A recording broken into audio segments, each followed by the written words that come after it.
Wassail Beautiful People. My deck arrived. It's only taken 6 weeks, so I had a deck posted to me from the new 50, and it got stuck in the Ecuadorian border and never returned. And this one flew into the United Kingdom for someone to pick up who was flying here, and then they had to put it in the post, and I got all theatre again, and then it arrived. So, Wassail blessed by the best. I know, look, I wish you could order it right now. We're building the website and actually setting up a system through which to sell items in the USA. It's so complicated. Blue resonant night, wassail, wassail, aurora. Yeah, it's been a long time. I've been doing endless work for the Liffruma website. I haven't stopped to kind of warm myself out. Wassail silky the fairy. So yes, there's been so much going on, and I'm still doing endless work. Thank you, Aurora. I've got a nice series planned, because series is about to do something rather unique and spectacular, but I don't want to go into that. Wassail Tiffany's Empire, hello friend. So I have the new deck, and it is very exciting. I just wish it was coming out to all of you. My shirt collar's annoying me. So we're going to look at the Liffruma deck for some readings, because I just want to have some fun. So don't forget to press thumbs up, all 14 of you that are here. We've only got 3 likes. Wassail Coffee. That's it, 5 likes. We're almost at a third. Wassail Amber Lushelle. So I have the deck. I haven't actually, let me just put a card down here, because I want to sort of, oh, I think we're going to be able to do this. So, what's this going on here? What do I feel about the moon being so close? The moon has been really making its presence known, but actually I've been having a lot more attention drawn by Saturn and Jupiter at the moment. And also, as I said earlier, I've got this thing, Wassail Navisha, Wassail Beautiful Truth. I've got this thing about series, because series in the next few months, right through the eclipse, and I think the eclipse is all about series. Series in a heliocentric version of the universe, where the sun is in the middle, and then you've got all of the planets, the majority of them all around here, but around here is Earth and Ceres.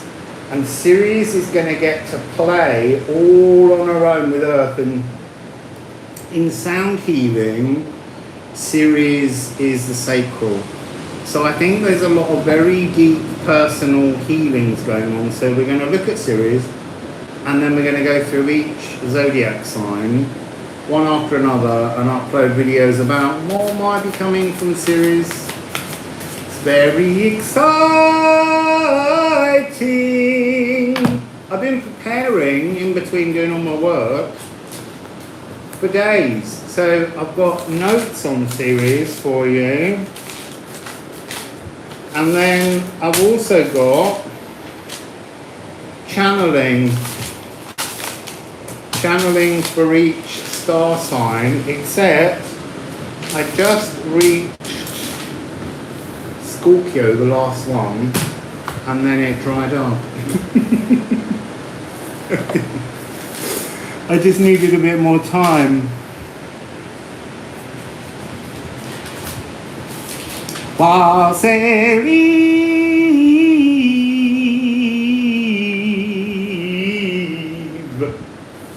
So, we'll just put my series thing there. I also had a big connection with Jotun magic this morning. Do you know what that's about? It's all very exciting. So, I am going to get on with the runes, but first of all, let's have a bell. I feel like at some point very soon, I know I always call it Neptune's bell, but it feels like Azir or Njord. I feel like I need a Norse mantle for my bell. So, let's have some bells. No, before we have some bells, just look. It's a beautiful. I can't face that way because you can't see any cards. But so the sea is just over there. So, yeah, it is absolutely amazing. Apart from the sand. I love the sand, but it really does get everywhere. I mean, everywhere. Places it shouldn't get. It just gets in on the air and it just gets everywhere. Bells from Asia or Njord.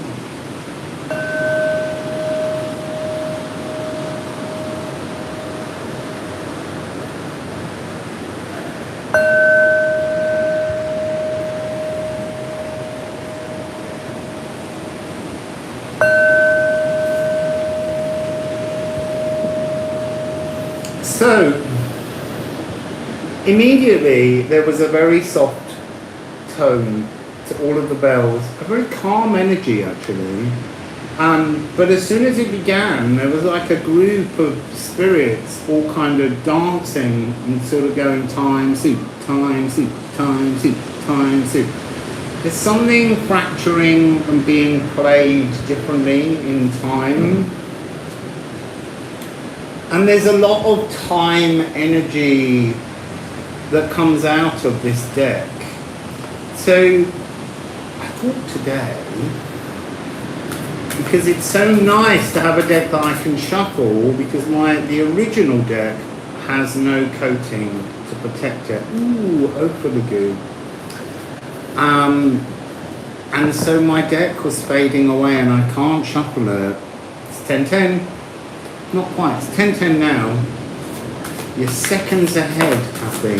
So, I'm doing a series of 6-card little blankets. And the way I'm doing these at the moment is I shuffle the cards until something falls, whether it be one or two, and then we take from the top of the deck. So we're beginning with, ooh, look at that. We're beginning with a divine 54, a divine 9, waterfall. Waterfall, wassail drawing momentum, wassail Margaret Hughes. So I'm going to now take another 5 cards. Oh yes, she did. Sam picked up for the good. So the next, ooh, look at this, 9, 13. So hell, returning the light. So I'm going to just show you the way these two cards sit next to each other, because with Liffruma as a deck, it's often the way in which cards bleed into each other. You can see a kind of energy coming across here, pouring down, but somehow whipping over into consciousness, transforming the energy of the light. So the next one, Dej, purifying, a mystical healing, and the idea of being purged. This is a very powerful light resolving frequency. It's like having some kind of cosmic shower.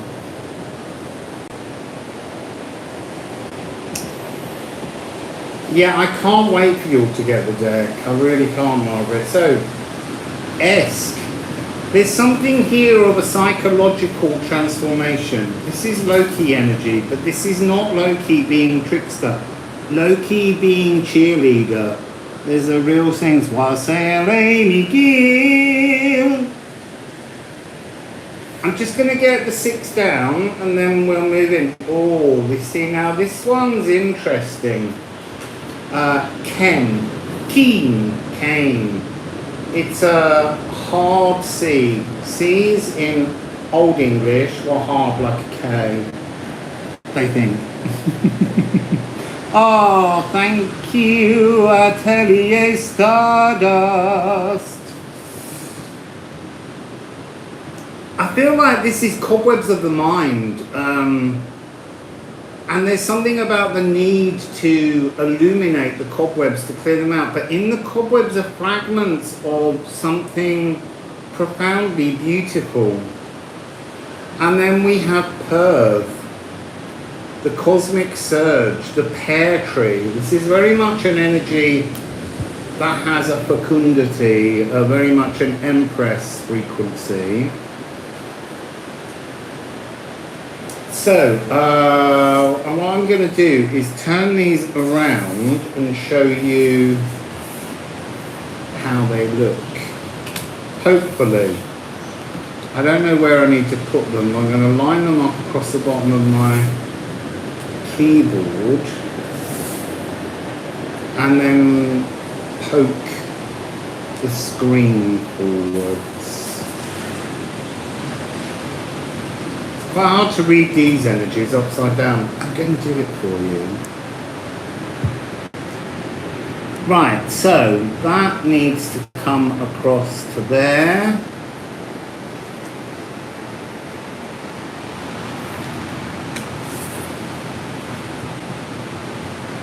It's not very good, but it gives you a vague idea.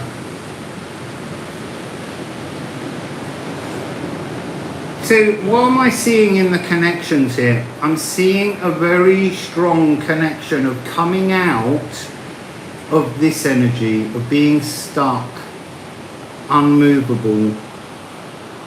There is some kind of energy here that's joined, but somehow deeply separate as well.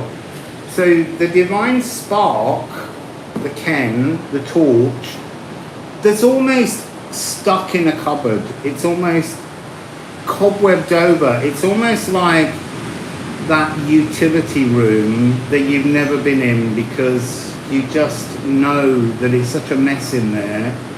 You've got to go in and tidy up first before you can even see what's in there.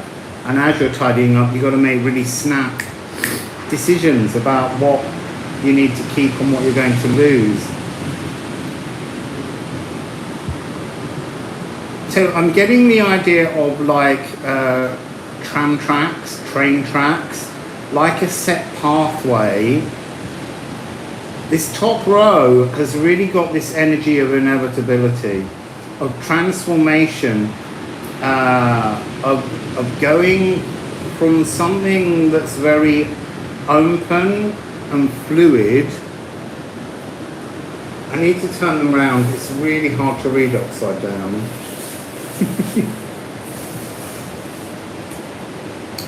So yes, this idea of like railroad tracks, there's a part of this journey that you have to go on. It's almost so I'm being shown an energy of your clothing being the frequency you show to the earth. And yet somehow there's another layer of your clothing that's sort of cosmically, aurically billowing is the energy I want to sort of express here. It's like you have an energetic appearance and somehow this waterfall energy is stirring up a layer of divine frequency. Wassail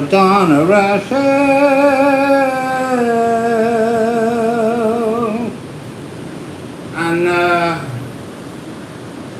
this divine frequency is kind of, it's always there. It's around the surface, under the surface of your auric field, but somehow it doesn't usually shine from within. There's something that restricts that shining, and it's something that's a sort of a psychological scarring. 266, 6, 76, 9 and 5.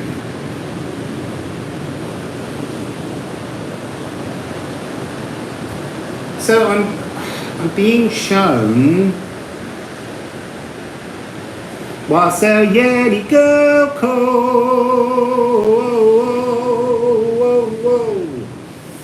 There's something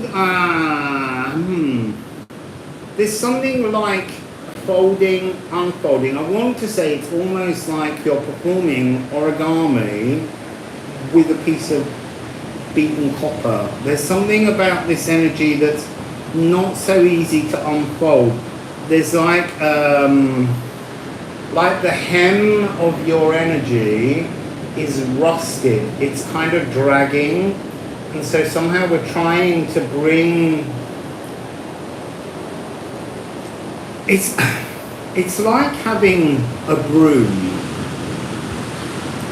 and the broom's so old you really should change it, but there's some part of you that just believes it's just a broom, it's just something for cleaning up, it doesn't need the same attention that other things that you require in your life need. So it's very much down your list, and yet the broom is consuming your time, because every time you sweep it's so gnarled up that as you move it to take the next sweep, loads of detritus falls from the broom.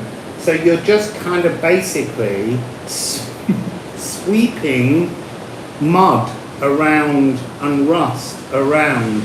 You need somehow, thank you, Elizabeth Studebaker. Oh, with that reading, not me. Sorry, misread that. So yes, you're cleaning round the filth with the filth is the energy here. The cobwebs have formed. There's a psychological ignition that can't be found at the moment. It's like you've got one half of your light. One half of your light. Why am I saying that? I'm talking here about the relationship between Loki energy and hell. So just look at the rune shape. It's got echoes of this, but it isn't that. It's almost, it's got a complete rethink. It's like left side, right side thinking. There's something that has to be transformed in one half of your thought process.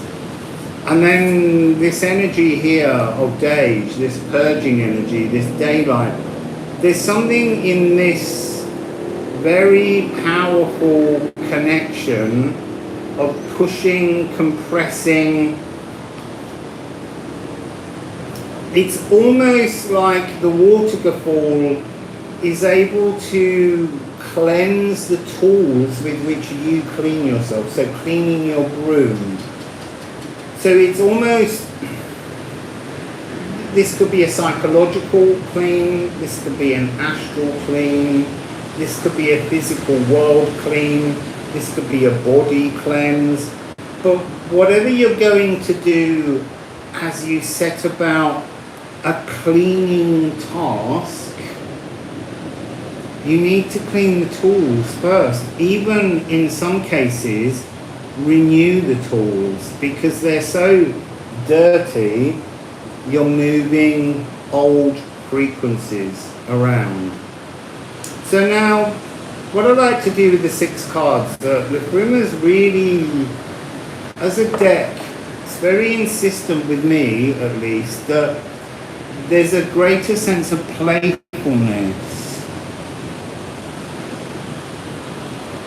And this notion that, yes, they give you deeply sacred messages, but you have to be playful with the messages. There's a low-key, trickster, playfulness energy constantly in this world around you at the moment that's being interpreted through Liffruma. It's about, there's no sacredness to the position of cards where they fall.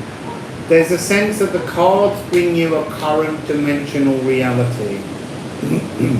So we have a 6 card spread. Purifying your light to purge and become renewed.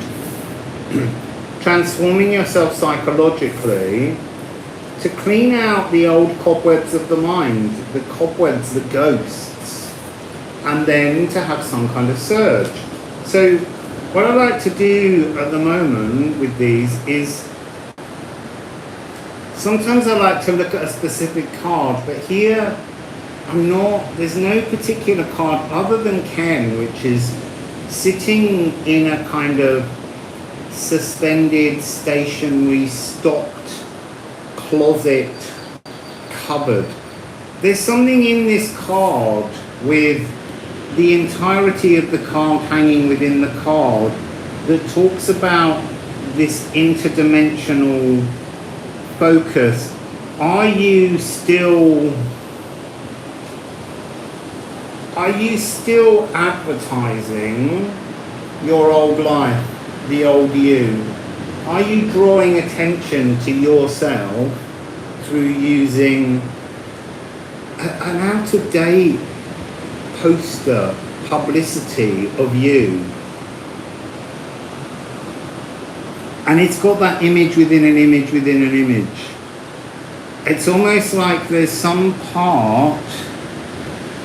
Yeah, it really does really help. But Margaret, if you're going to clean your house, and we're coming into spring notion, it doesn't hurt to start early. You need to clean your tools. Everyone somehow needs to clean these tools up. Yeah, sweeping is very important. There was a post I did on my community page of a binding room that is to do with sweeping, sacred sweeping. Let me see if I've got a picture of it on my phone, although it doesn't often show itself. And it will be a while back, because I channeled it when the deck first came out. But the trouble is, I have got so much stuff, and I don't know whether it's on my phone or on my iPad.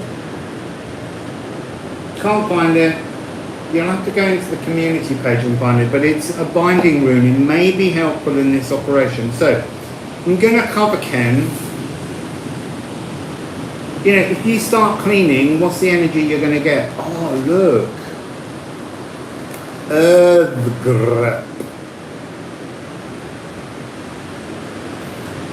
Sweep this all away, clean away all the cobwebs. It's like you need to get to the bottom of this cupboard. You need to sweep everything free until you reach the soil, the truth, the forest floor, this energy. Yeah, this is an 11. This is an earth frequency, and it's covering a 6. So what am I seeing in here? I'm seeing the poetry of time. The poetry of time. But it's almost now, there's something about this cleaning of your sacred space, your psychological pause point, about coming right down, taking all the energy away to reveal the truth of your physical connection to the earth, returning,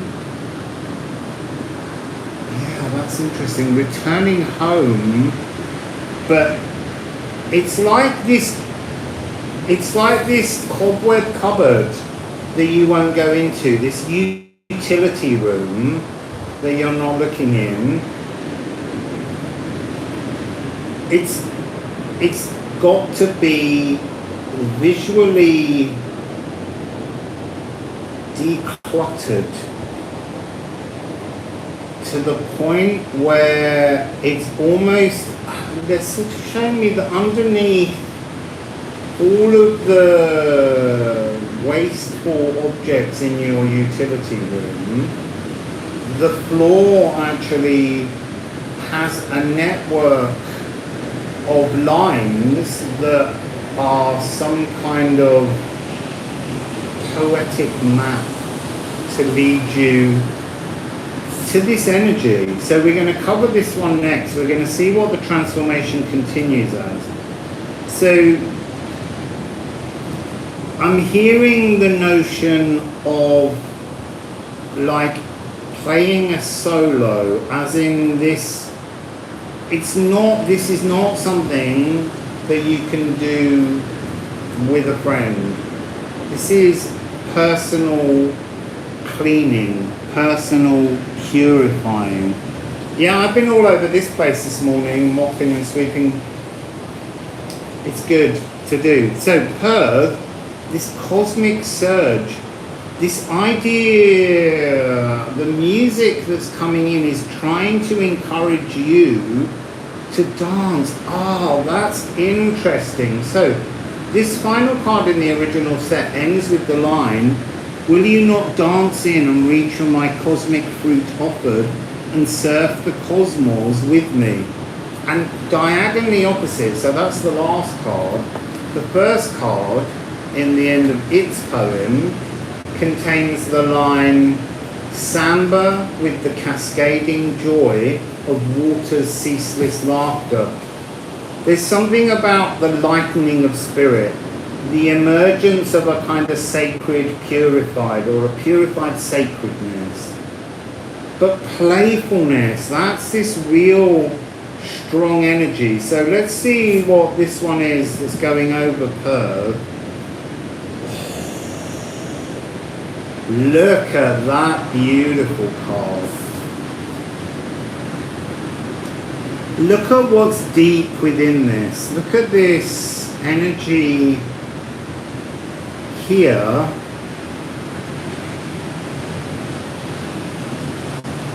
This frequency of like a standing stone, marked with witchcraft. There's an energy in this pear tree that has a frequency. Hola, people coming in.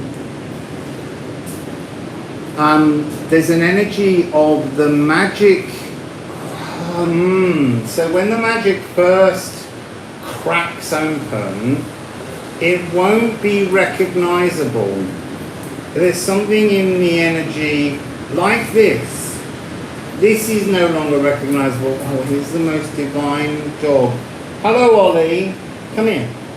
Ollie, come and show everyone how beautiful you are. Come here. Come here. Come here.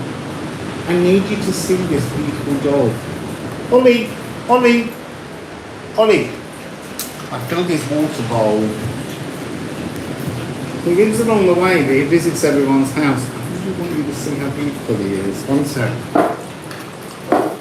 Let's just say hello to the beautiful Ollie.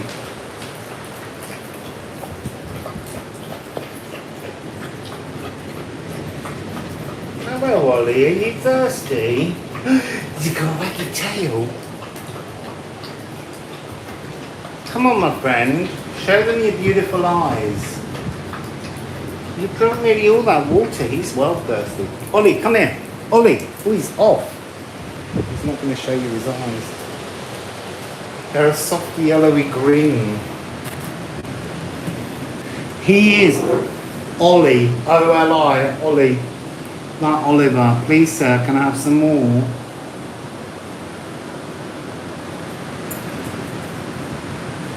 I don't know whether he's going to come back. He's a very random dog.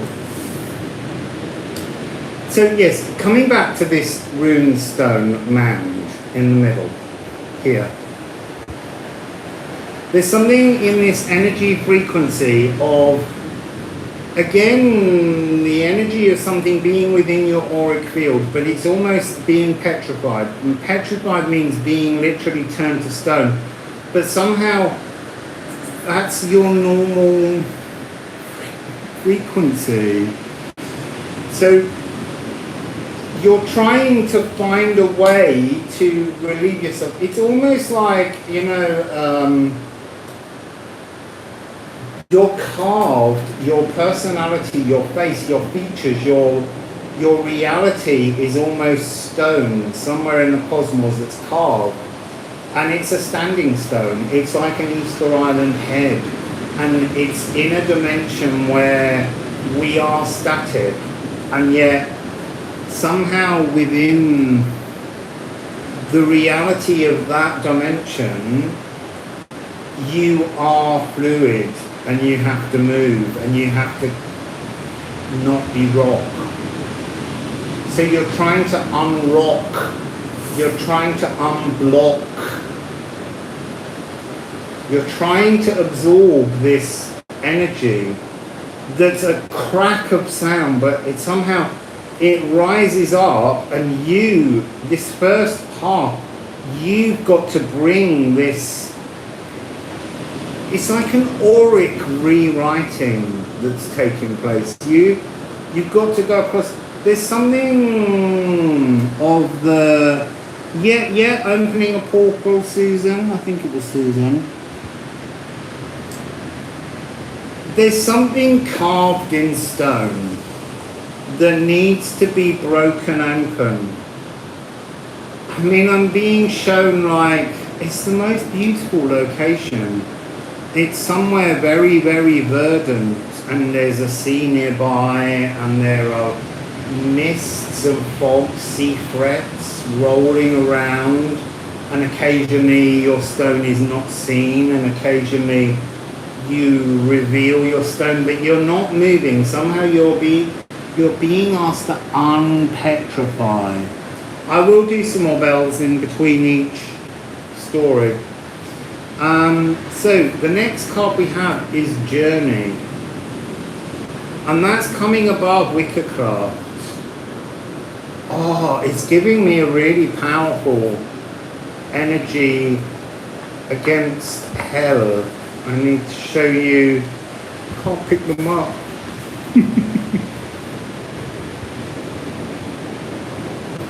Look at the power of this energy coming in. This journey is some kind of psychological journey into a dimension where you are a standing stone, and you're supposed to not stand but walk, a walking stone. There's something here about this. Look at the energy of these. There's something about this. You have to make this connection to bring this, to walk the path to this other dimension, and then bring the energy down to return it. You're working.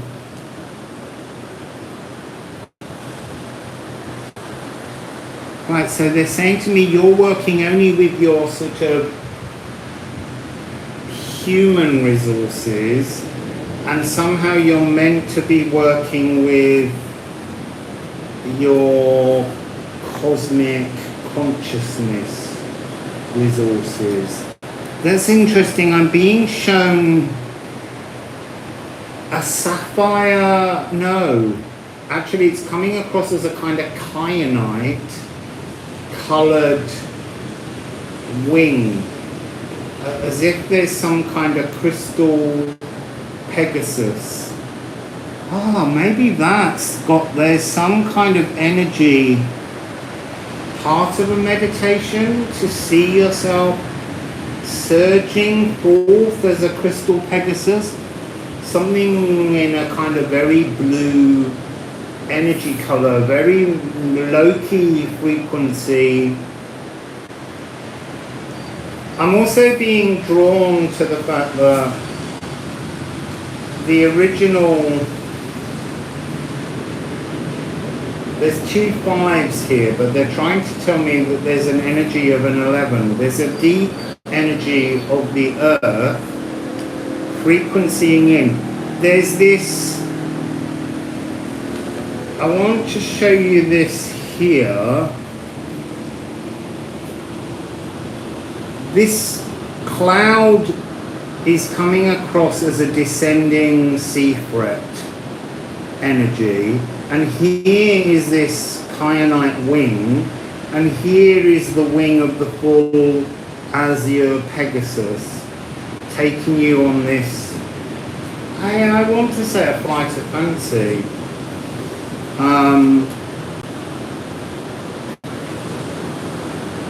There's something solo, walk your own journey for the moment, to purifying. So, we've still got a few more cards to layer over. I don't think I want at the moment to layer over Hell and Waterfall, so I'm going to put a card over Esk. You! It's so fabulous. So now look, we've got 1313. 13 is a deeply magical, creative energy. It's muse energy. It's taking your light and returning it to your sacral, which is very Ceres energy. So maybe it's talking about this overall frequency of the journeys we're all going to go on in the next few months with Ceres. So the Yo, is the sacral. It is this point of reaching a mirror, and you see, they wanted me to say counting your blessings. It's kind of like totaling up, considering. So I want one final card on this, but first there's something about you need to grip the earth. So there's some energy here where you're not thrilled by your earth experience. You need to get more excitement about your place in the earth. Don't allow, there's such a beautiful map of possibility. There's journey marked out. There's magic being pulled in. There's this, as I said before, this kind of kyanite Pegasus frequency. I mean, there's something of the Slipnir here. There's something of speed. There's something of the 8-legged horse. But also, Slipnir was born when Loki disguised himself as a mare to try and get this horse to not follow its normal duty, and the horse got Loki pregnant and he gave birth to Slipnir.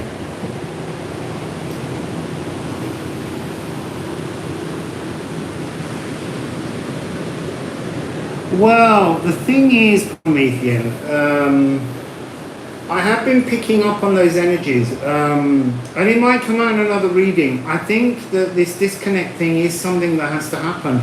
I think we have to filter through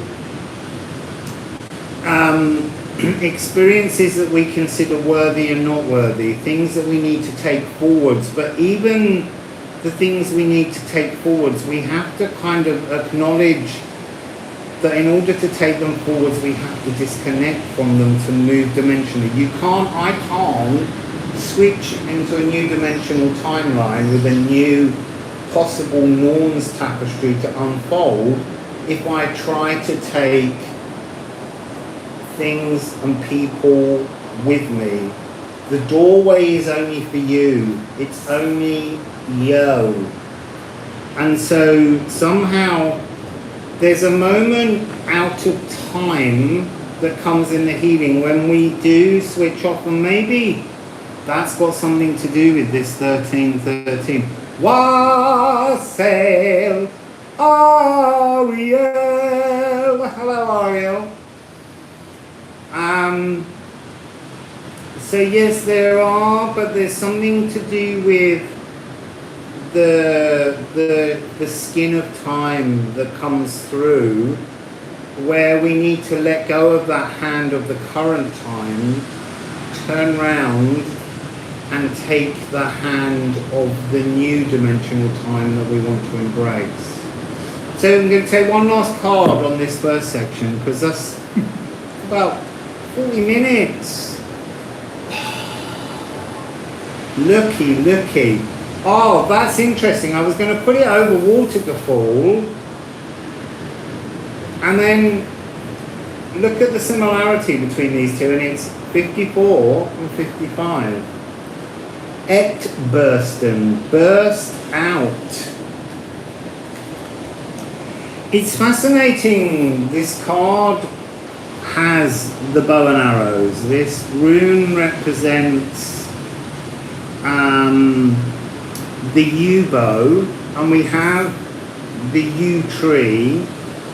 What you make of your life is your doing.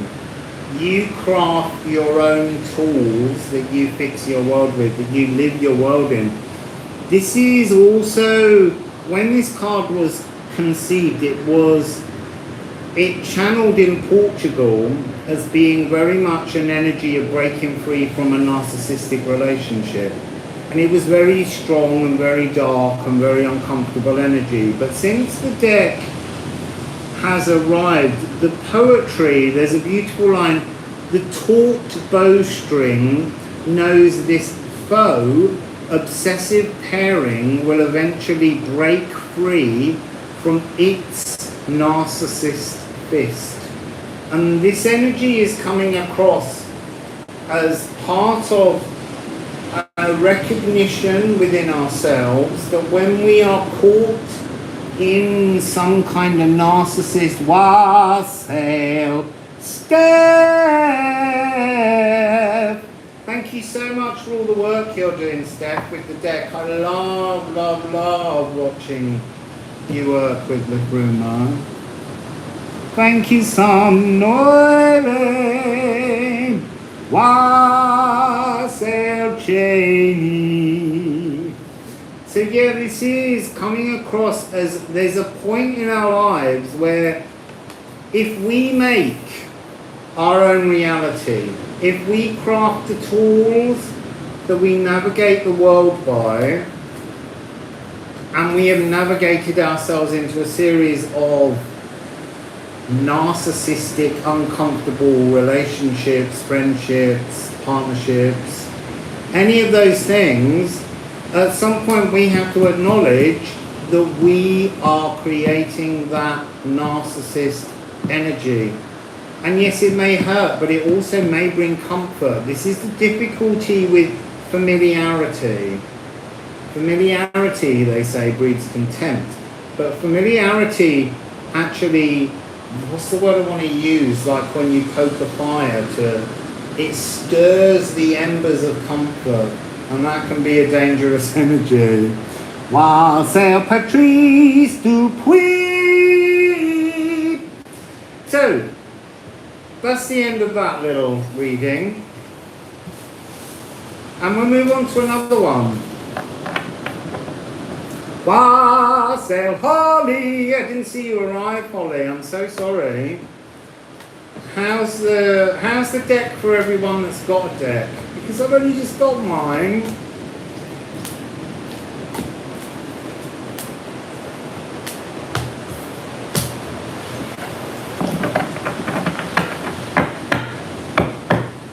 What's going on? And I said, hey now. Oh good, I'm glad it's amazing.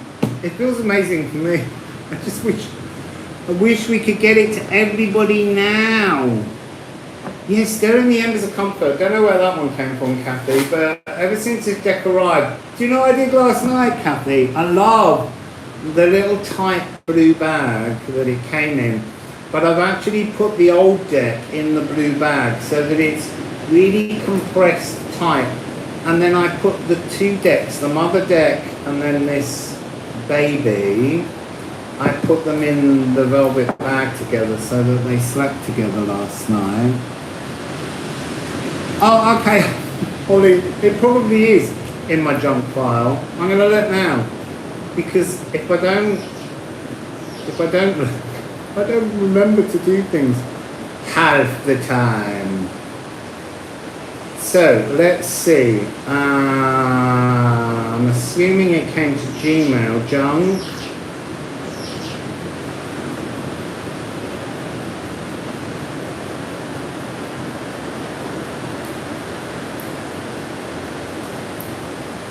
Oh, loads of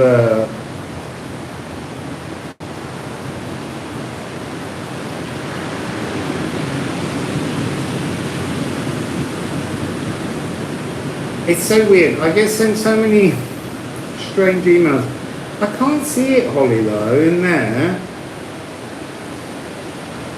Maybe it's in...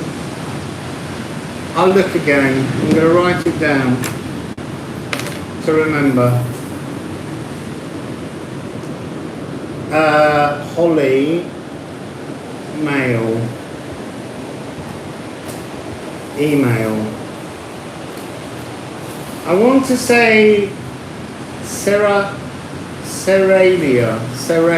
which is the festival of Ceres, apparently, which is mid-April, which is why I think Ceres has got this magic coming up to do with the earth and our sacral and transformations and a great big eclipse festival. So I'm just going to give these one little moment, and then I'm going to ring the bells, play the air, change the tune.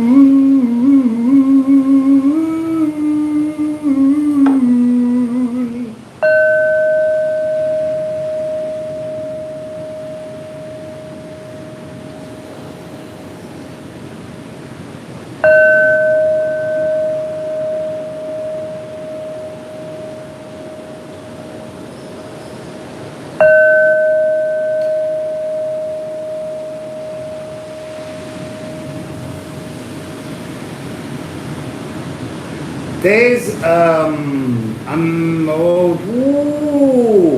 there's a really big force, a raw cosmic energy behind that. That sense of going distantly into space, long way away, long way away.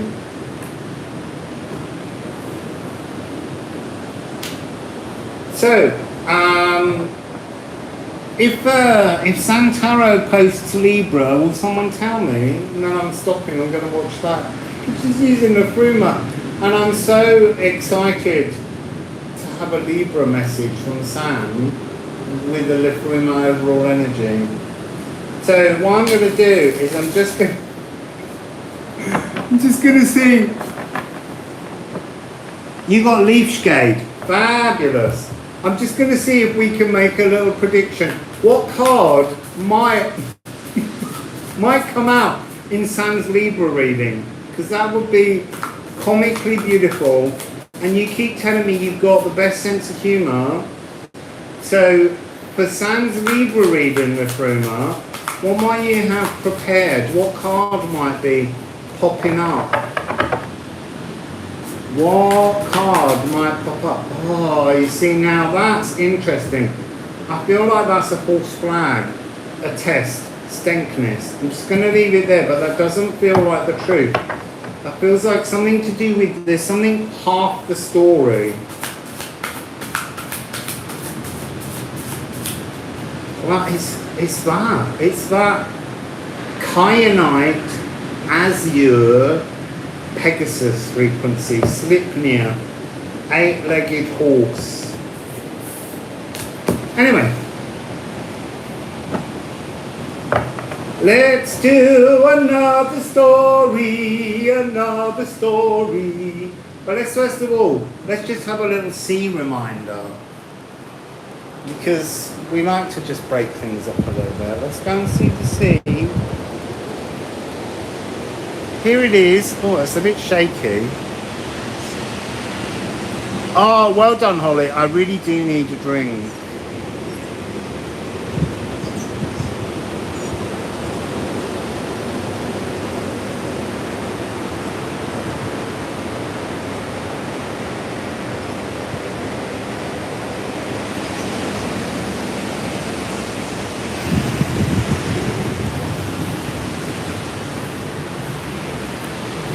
No, no, I'm not doing singing. I'm not doing any singing today. I'm not singing, no, no, no.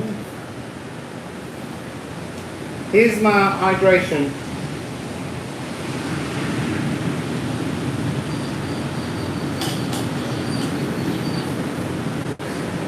So, not to go on about the deck, but I am here to encourage you all. So I've been using the deck very much, seeing these as all different pages from a magic spell book, and the spells are drawn in runic symbols. So in the deck there's 78 rune symbols from all different periods in the runic story. We kept cards 1 to 24 as the Elder Thuth arc, and then 25 to 33 are the additional runes that the Anglo-Saxons invented to create form to vowel sounds that they had, like ak, which has a long A. I suspect was spelled AU. I suspect there was an alk, Auckland, Auckland, those energies where oak had an earlier pronunciation. And then from 34 to the end of the deck, it's a mixture of all kinds of different styles. Younger Thuth arc, which only had 16 letters as opposed to the 24 of the Elder Thuth arc and the 33 of the Anglo-Saxon Thuth arc, which is spelt differently because the initials of the letters don't have a K, they have a C for can, because it's the first six letters. So hopefully we're all covered.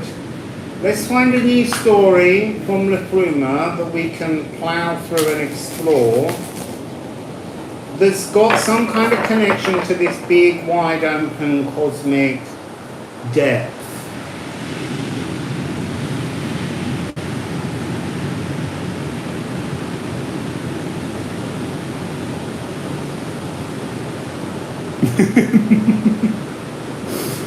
It's all about me. Actually, it's all about the Liffruma. So, we're going to shuffle till the card falls, then we stop and we are going to lay another little quilt of 6 cards and see what story we get. Oh, it's down in my lap.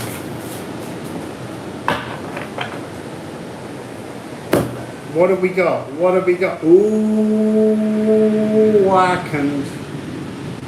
Ooh, wackened, wackened, wackened. This is the Watcher. It's an animal watcher. But do you know what? It's not what I'm getting. I'm getting the energy of the Watchers. Who are the Watchers? It's interesting. I think we often think of the Watchers as being divine, sacred creatures, and yet I think that really we are all capable of being a Watcher. I think we over-aggrandize the energy. This is not coming across as animal totem as such. It's not coming across as the cosmic slope. It's literally coming across as a possibility within us, within all of us, to exist in Watcher frequency. What is Watcher frequency? Well, I'm not sure, really. It's...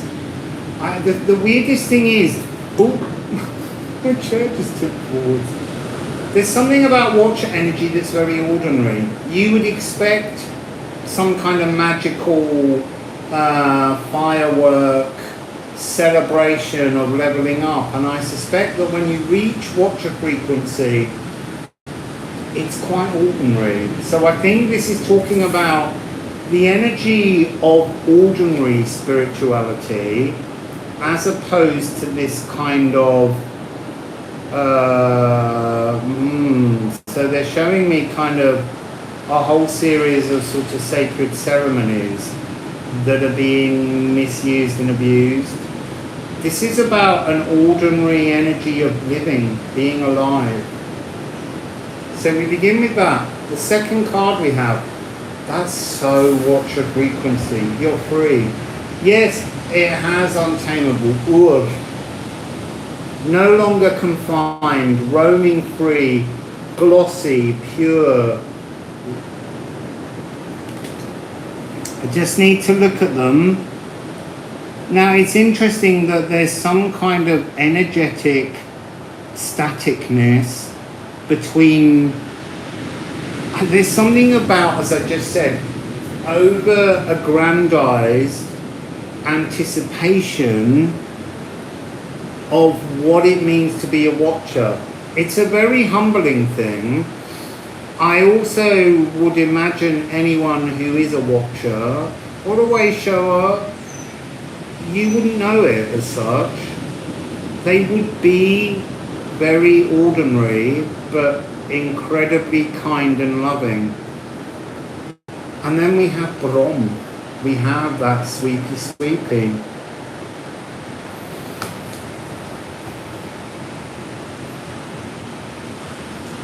There's something here in the energy that's talking very strongly about very clear pathways. It's almost their future pathways, void of obstacles, void of fallen leaves, almost unseasonal pathways of absolute clarity, but tidiness.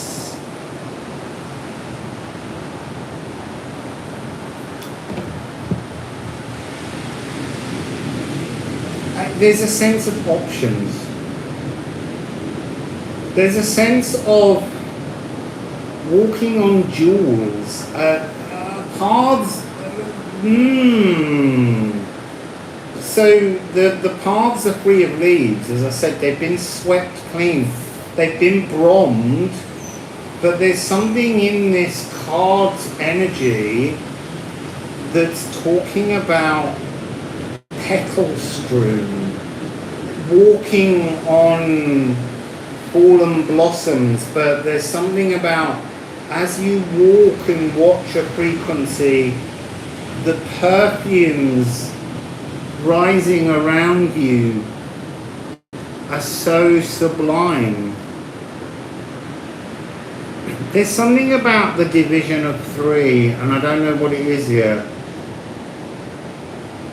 252, 12, 12, 12. So we've got this energy of 12, 12 here.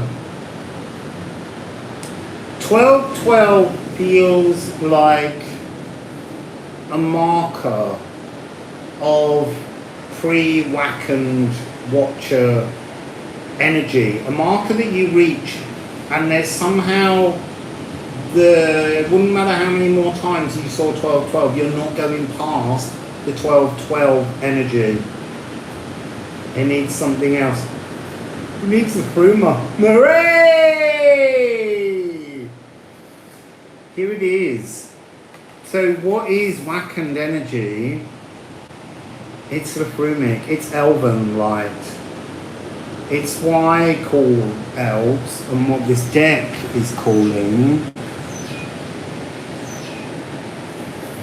And it's got this energy of connectivity to a grander symphony. Yeah, I can imagine at the moment. I think there are new guides But I also think there's an energy step of, see, I want to say, like, the loss of an old guide. I wanted to say the death of an old guide, and in many ways it feels like a death, but it's about the loss of another, or the transformation, like they're changing the guard. And that's been going on with the 4 royal fixed stars. They're changing the guard. It's like the attention has to be moved. Yeah, Pluto is last degree and will be moving on the 23rd of March into Aquarius. But on the 8th of March, Saturn is moving into Pisces as well. So you've got this Elven light watcher frequency. There's something so incredibly soft about this. So the next energy, oh, look at these.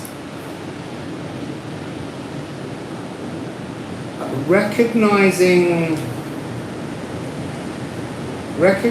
the elves, recognizing the elven light, recognizing the Liffrumic love. This is about shedding the songs of others, shedding the tunes that are woven into your blood ancestry that are they're quite heavy. I'm being shown an energy of, how to describe this? It's like, to get to this, you've actually got to pass through some enormous compression of time. So that first, the bell energy of this enormous, this is what this is like. This is like reaching for some 13th dimension almost. Something out of normality, but that's in everything. It's in a pen, it's in a piece of wood, it's in the bowl. But it only resonates with that benefic elven light oneness in the moments when you can recognize you and your interaction with the physical world as being uniquely Liffrumic. There's a lot of psychology going on. Loki is here again.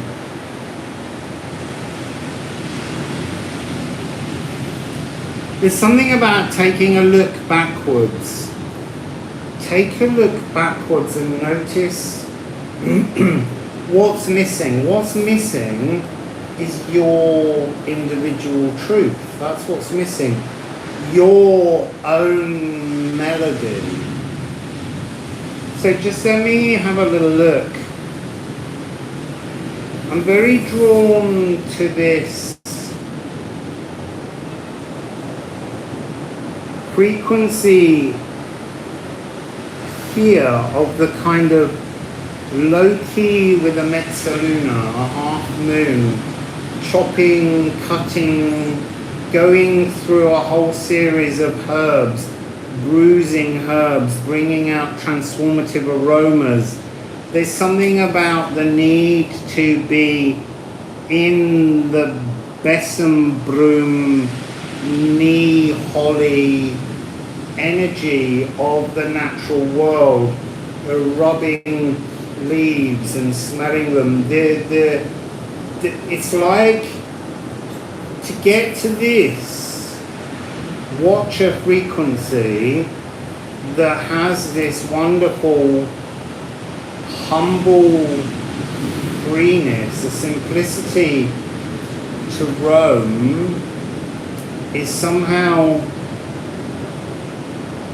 it's all caught up in the the connection to the natural world is the corridor to take you to this recognition. Recognizing yourself within the Liffruma energy, within the energy of the Elven light. Acknowledging that you sing a song, a tune, that is part of the maintenance of that light. So, let's take a card. I don't know what I want to cover up here, but I'm going to start, I think, with the moon. Once you've recognized,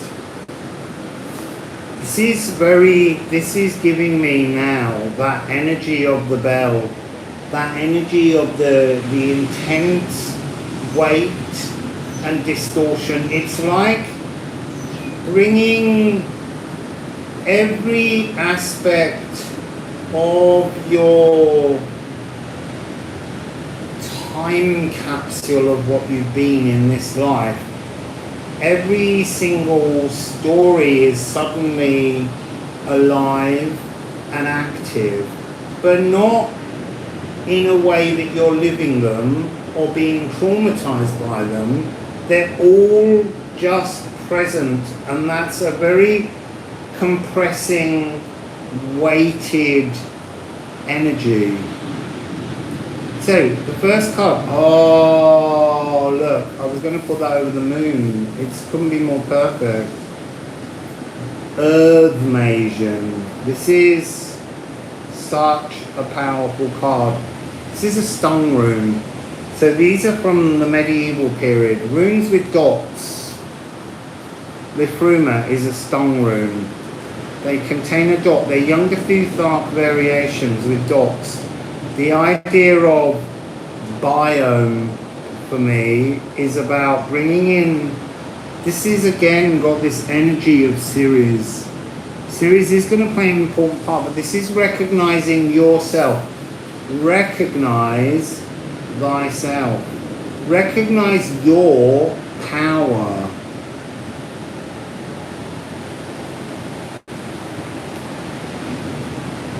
Recognize your power. So here the energy of the Earthmasian is coming, it's coming across as a lost elemental frequency. I don't think we've had Earthmasians in the truest sense. It is kind of watcher energy. You've got to have a freedom to exist in the natural world and watch a frequency, in a very ordinary frequency. But look at how this character down here is witnessing the vastness of the earth space around them. So there's something about smoke the monkey out. I'm being shown an image of like a sacred monkey energy that's kind of floating in as some kind of like bodhisattva, sort of benevolent. It's almost like it's the consciousness reminder, absolutely no more victim mentality. This is really about healing from that. It's interesting they're showing me as well now the difference between these two frequencies of being in your power and working on that light is when you allow yourself the total freedom to live your own frequency. The aurochs, these majestic vast beasts that humans made extinct in the 17th century. So that's also this energy again. I just need to return to this notion that the power of the Earthmasian, the wizard of the earth, the element of earth, using that, it's almost, when we were living in an earth epoch, you couldn't see this frequency. Now we're in air epoch. It's like as the earth's elements calm, now you can begin to experience that living freely in a world where you can manipulate and materialize things around you. Oh, I love this card. I feel like that is going over Brom.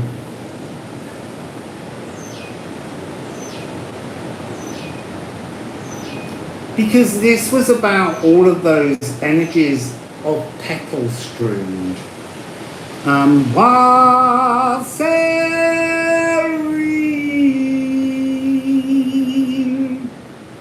Yeah, I love this card. This is the Water Meadow. This is the Sacral. Again, this is Ceres. This is the Water Phoenix. This is my Water Phoenix I have put on here in honor of the deck. Hugging and Munin. So this is about the energy of, look, Watcher frequency coming upon you. The power of the earth is to the soul is seeded. The energy of the soul has always been seeded. It's just not had the aether water. They keep showing me aether water, but there's something about, because this is the water of the sacred seat of the soul frequency. This is fertility. This is about plants plunging from within. I almost want to say somewhere that's been overwatered, something that's been over emotional, almost so much water, so much emotion that the ground has become sodden and boggy, and stepping on it has been like sinking. And now, as all of these plants in this Watcher frequency are blooming, they're creating growth which is uniting all across the land and creating a cushion so that you can walk without sinking, walking above the earth's old frequency. The old frequency would suck you in. This is now about walking, treading, roaming in truth. Oh, this is such Watcher frequency. This is the vessel.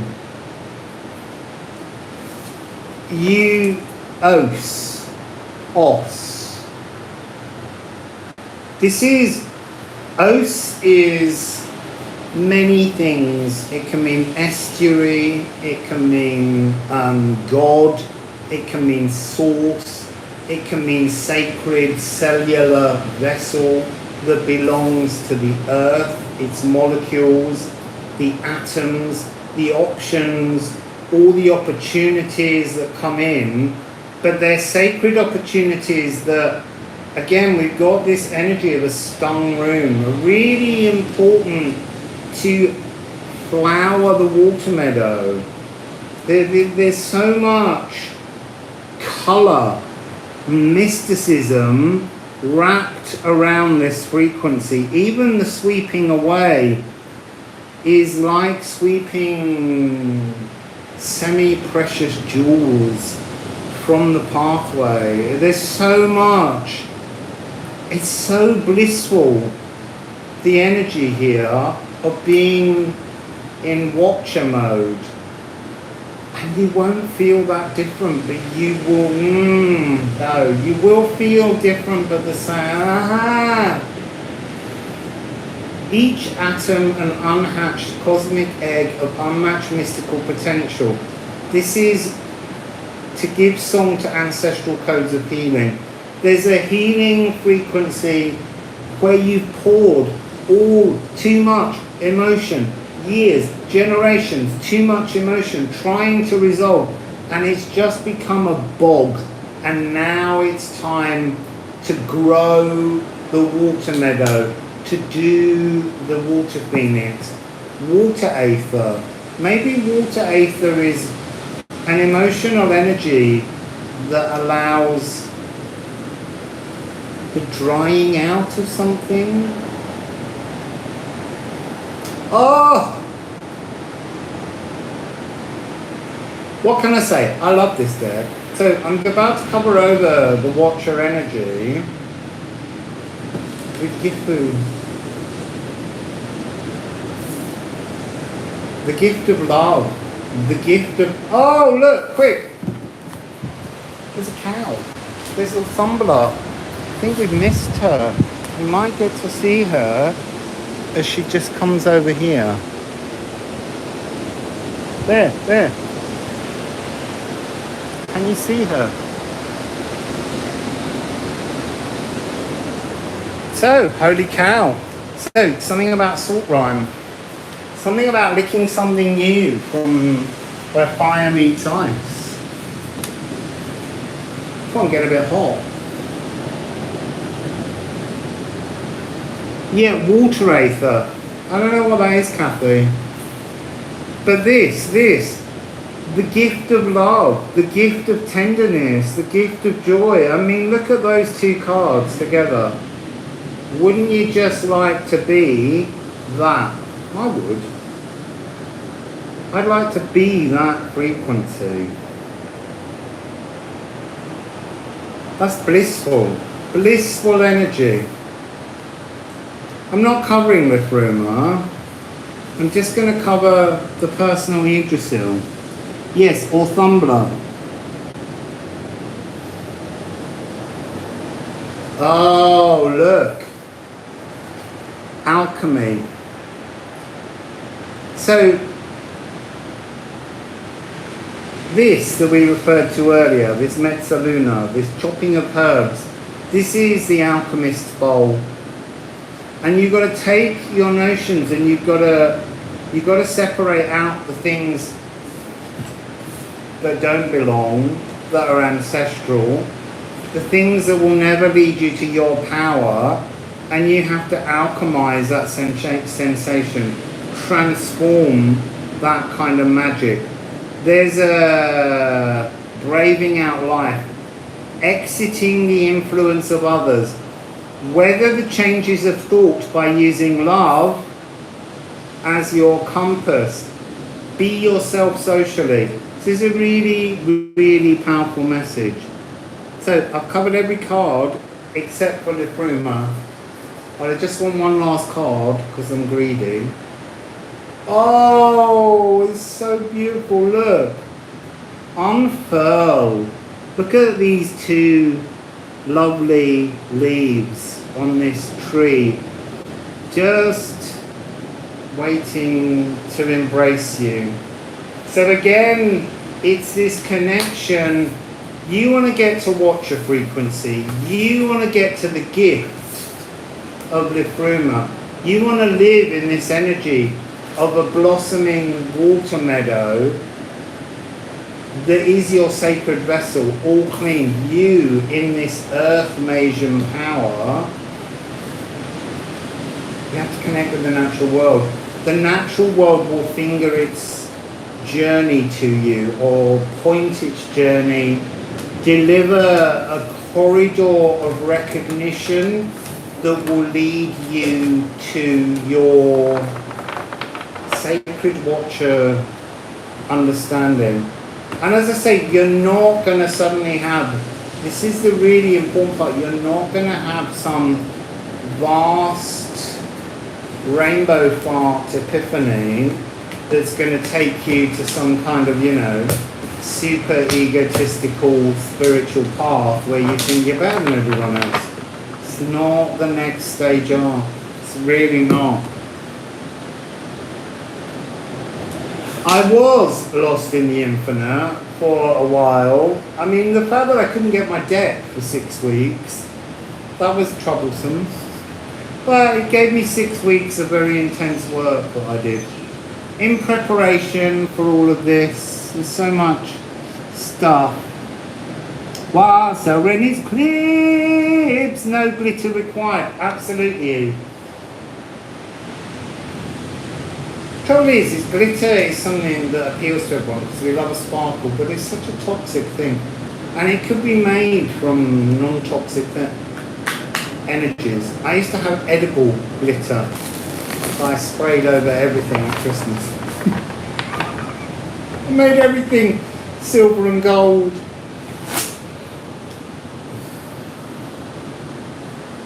So let's do one more.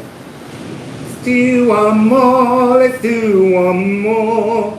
Because I'm overexcited. Because I got my deck at last. I wish you all had a deck.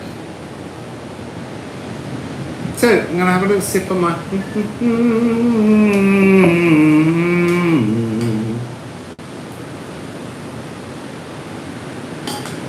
Any word yet on Sans Libra?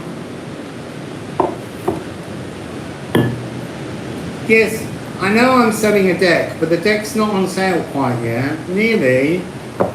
I have no other income at the moment. So, donations are very gratefully received. So, let's give a bell before we start one last story.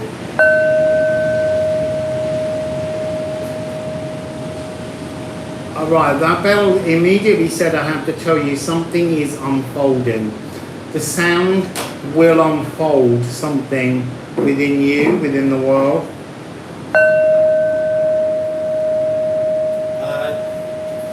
Hello. Okay, I'll show him.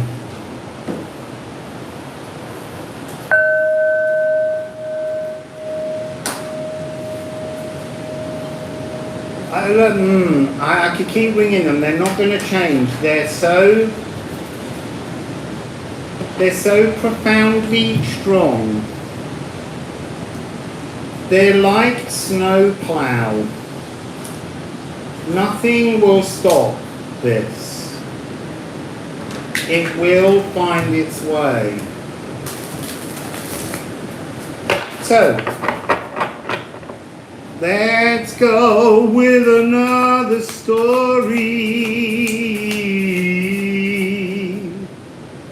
Let's go with another story.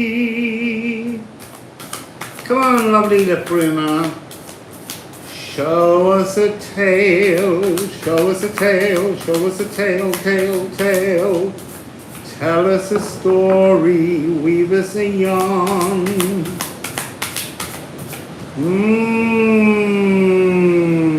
What's coming? What's coming? There we go. We're underway. What do we begin with? Oh, where we just left off. Unfurling.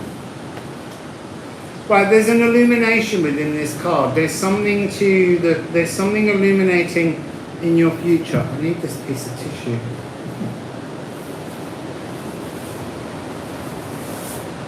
It's warm when you have to put clothes on here. That's why you have to buy shirts so you can sleep under. The heat pouring out my chest is immense. So, leaf. Unfurling. Something new is unfurling just over your actually it's coming out down here. It's coming out as kind of Saturn and Mercury. So I want to kind of say there's something Jotun and Loki, giant frequency coming in this energy. So the next one, cosmic surge. So you're unfurling. You see this, it's here. It's already waiting. As I said, I was saying over your shoulder, but this is the leaf of a pear tree. This is like a wassail card. Etburstum.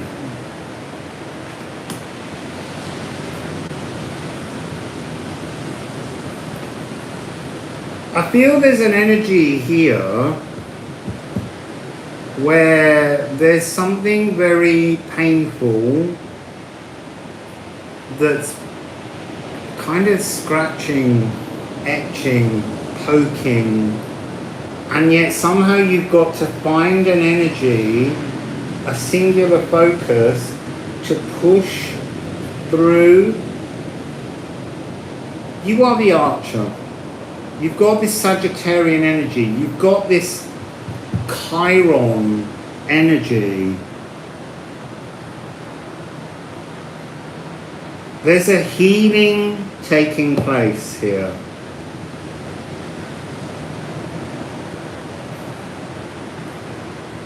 I feel like I feel like you are an arrow. I feel like you are an arrow of Eros. And Eros has pulled back the bow and just hasn't let go of you. It hasn't delivered what you think. Somehow you're waiting for Eros to make the decision to shift and move you. You have to do it. You have to be the archer and the arrow. You have to transform the way in which you're witnessing things. It's alright, I don't mind. I'll talk over anything. Thank you. So we have was. So within this leaf, this unfurling, look at the difference in the rooms here. There's something that's mirrored with this extra unfurling energy.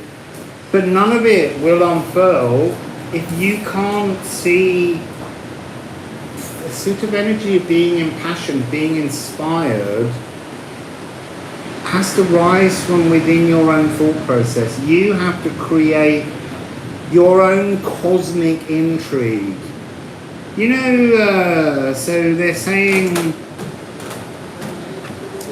if you were to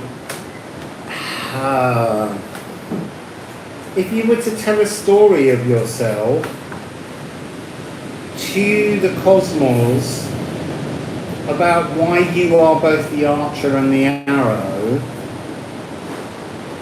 if you want the cosmos, the energy of the elves, all of those frequencies previously veiled or hidden from us, you got to tell a really good story. You got to weave a really good yarn, because the cosmos has heard it all before. You need to be impassioned in your creativity. You need to unfurl a new story that's intriguing. If it doesn't intrigue you, why would it intrigue spirit? You know, spirit is like anything else. It wants new experiences. It's seen cycles. I am getting this very strong energy of like diagonal lightning strikes coming in, but there's something about how they're all being softened, almost, I want to say like Thor throws a thunderbolt at me and I just pull my hands out and catch it. There's something about that. It's like you're telling me that you're gonna give me some kind of destructive, eruptive, difficult energy to work with, and I'm just gonna put my hands up and catch it and transform it. You've got to be impassioned about what's surging inside you to create something new, to burst out, to break free from all those energies. Yeah, I think it's true, Amy. At the moment, it's a really strong message that we're getting, which is, you know, the past is behind us. We have done with the past. Don't get me wrong, the Swelgeness has beautiful memories, but sometimes those beautiful memories can be used to trick us, to con us, to give us comforts when we don't need comfort. Candle, Hodenbaldur. It's almost like there's something here where you're waiting for this input to light your candle. And somehow in this tiny microcosm of the macrocosm, there's something about this microcosmic candle. It's like they're saying to me, in the microcosm, the candle is not lit. In the macrocosm, the candle is always alight because it's aether, but you're trying to draw the aether down to light your soul or to spark you, to give you the impetus to break free from something. But there's something in that energy where you can't attract the macro if the micro isn't echoing the macro. If your candle isn't lit, why would the macro condor meet the candle? You've got to light your own internal passions within your soul and unfurl them enticingly to spirit, to cosmos, to say, my journey will thrill you as it thrills me. And then the sixth card, Meadow, to mend, to fix. This is being given an Elven gift from Nidelvelir and the magic of elves. Okay, so this is, you have to mend the micro to obtain the macro. Sorry, I'm covering over. 1441. There's a mirroring energy here. I mean, and this is the micro, the tiny, the miniature, minuscule Ganungaga of possibility, just here. But you've got to ignite the tiniest flame as a kind of torch to your own intentions. Thorn next. I feel like Thorn is coming over Epperson. All these blades. There are thorns, there are difficult energies that can poke and stab and scratch us, these giant portals, this Jotun frequency, this magical transformation. Let sleeping giants lie is what I'm hearing, but that's not the truth. Wake your inner giant, wake your inner Jotun. Never had so many Jotun messages as coming through this morning.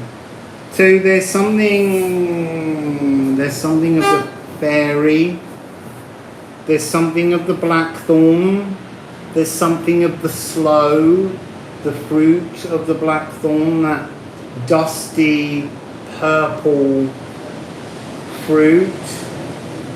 There's something of the sharp skeletal recourse, no, what's the word I want? Like a fear.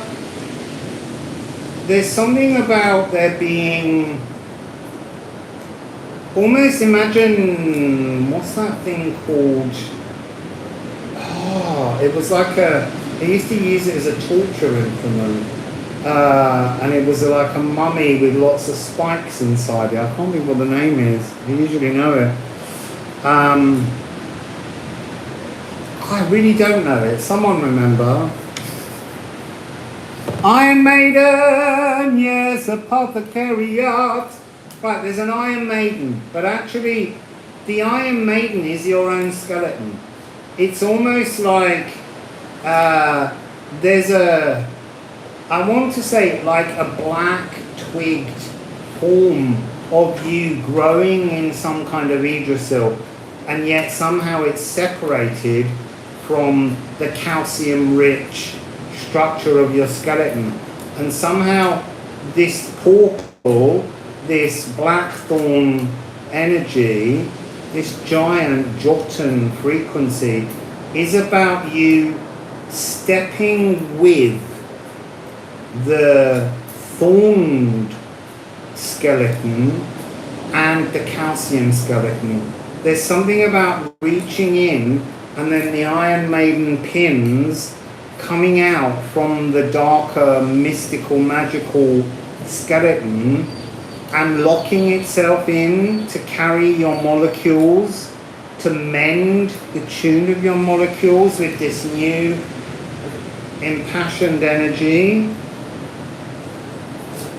I'm getting the energy of the Jotun thorns is actually so much less sharp than you realized. It's a much softer energy. So let's go over the thorns. The Earth Masion. This is about the earthly power. This has got some kind of connection. Again, they're just showing me the linking of the dark, mystical hawthorn skeleton. I went to put that over thorn and I can't because it's got airbursting over it. That's interesting. So they're saying that there's a desire to skip a stage. There's a desire to reach this joining. You see, bursting out, but it's almost like bursting onto the thorns, bursting onto there's a Valkyrie Thogan, silent Valkyrie energy. There's something deeply silent takes place as this surges through you. 603. 46, 42, 41, 47, 14. There's a lot of, this is a very healing frequency, but it's molecular healing. Yes, it's emotional. It's the emotion that drives the healing, but molecularly. It's almost, now we're being driven down to the purity of the healing, 4-0. This is just pure Liffrumic possibility. The weirdness. Weird is love. Endless, seamless, slow flowing possibilities rooted in nutritious love. Supporting all, both seen and unseen. That's what this is talking about. Both seen and unseen. You have to see the shadow with thorns, and you have to embrace the shadow with thorns to get this cellular healing. But it's part of the natural wonder. There is nothing without weirdom here. The weirdness of the All-Rune, the magic contains. What weird magic will you weave now? Oh, and then hell is back. Look, this is powerful, powerful energy. Weirdhymia and hell, they're in the same realm. They're in the same root of the Yggdrasil tree. They're from the same branch of existence, from the same primordial frequency. There's something of purifying with smoke. There's something about that notion of smudging. It's such strong energy. Your birthright. To no longer be defined by the old. So you're being stung. You're being stung with an energy of self-love. That's so beautiful. There's something in this hell. You return your magical light. You return your mystical thorn skeleton to within the marrow of your calcium skeleton, and suddenly there's some kind of energy of transformational originating. You're going to tune into a new energy. You're going to tune into feelings that kind of sparkle and shimmer.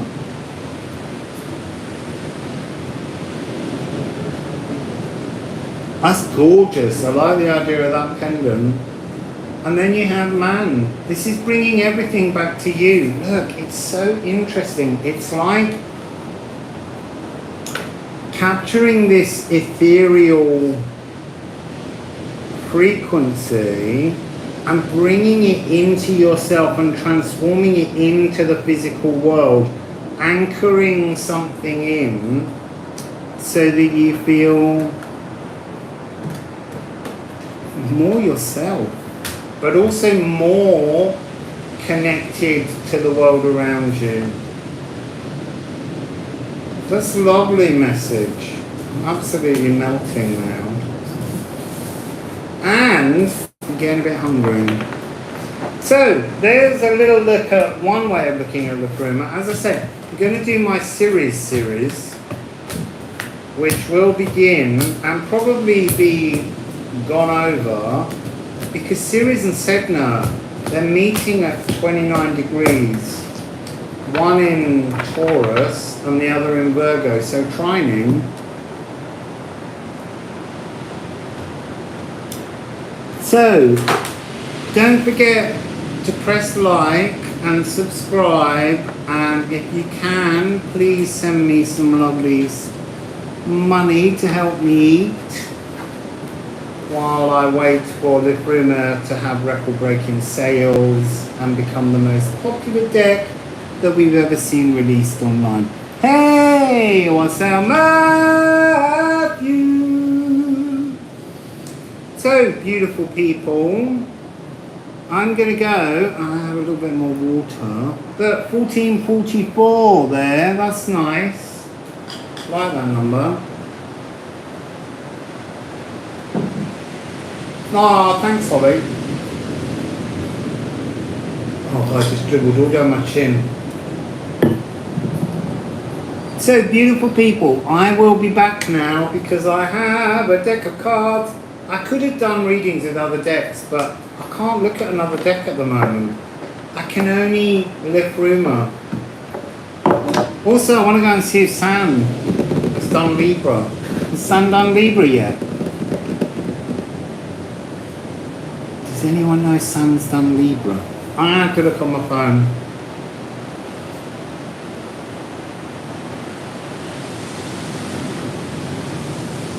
Let's go into YouTube. Yeah, she did Virgo yesterday. I'm rather hoping that today we might get Libra. No, not yet. I don't want to be impatient. I am. Oh, thanks, Steph. Yeah, there's no Libra yet, but it's coming. Oh God, I'm absolutely dripping. It's so warm here. It's summer. Well, I say it's summer. It's 3 degrees hotter than it is every other day. Yeah, it's in a couple of hours' time. I think I'm a bit ahead of time. But anyway, beautiful people, please go over to the liffruma.com. Leave your email, because I've got some emails coming to you who have subscribed with some additional fun and information that's been planned between us all. So if you want to get those emails, you need to go and subscribe. And I will be back tomorrow. I want to do the series. So let me just tell you, series for the next 4 months, 5 months, 4 now. It's going to have the earth all to herself to fiddle with, goddess of agriculture. Everything else is all the way over here. And Ceres is down here with the Earth. And she's also playing some sneaky little game with Pluto. You remember Pluto, Hades, kidnapped Persephone, her daughter, Demeter's daughter, Ceres, Demeter, double names. And so there's something weird going on there. But I think the trouble is that Pluto's so obsessed with moving into Aquarius, he's taken his eye off the ball, and Ceres is up to something. And I don't know what it is. So, beautiful people, beautiful people. Ceres to come soon. Oh, look at that beautiful final card. 13 frequency, Flursa. Catch your own inspiration. Open your hands to catch your own muse inspiration that's being offered. And what's the bottom of the deck? Gutton.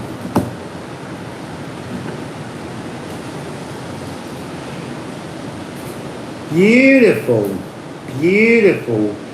Seeding of the soul. Transforming of life. 12-13. Move from your old static to your new fluidity. Right, I'm going to go and hop in the shower because I've got like a layer of greasy sheen coming off my skin now. So beautiful people, thumbs up. Oh, look at you, 63 thumbs up. That's so beautiful. Oh, thanks, Steph. It's very soon. We just got to finish the website, get everything live, sort out the delivery people, the payment system, the rules and regulations. It's not just design a deck and flog it. It's complicated. Much more complicated than it is in the UK. You just pretend over there, no one cares. So, I am going to enjoy the rest of the day. I am going to try and go swimming. I've only been in swimming once, twice, 1.5 times. All year! All year. All year. So, let's just, one more card. Fair. Aether fire. Go clean yourselves up, people. Go bask in phoenix flames so that you're all soot blackened and you can decide to polish yourself into a new patterner for your future now. So, beautiful, beautiful people. See you tomorrow. Wassail beautiful people, beautiful people, wassail.